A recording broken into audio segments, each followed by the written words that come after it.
बुद्धं शरणं गच्छामि धम्मं शरणं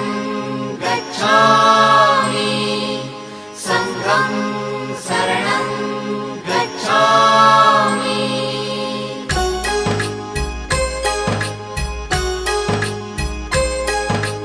बुद्धं शरणं गच्छामि धम्मं शरणं गच्छामि संघं शरणं गच्छामि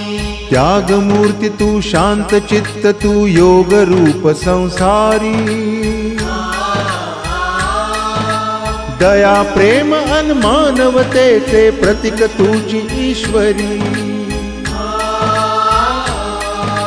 सिद्धमूर्ती सिद्धार्थ गौतम सकलांचा स्वामी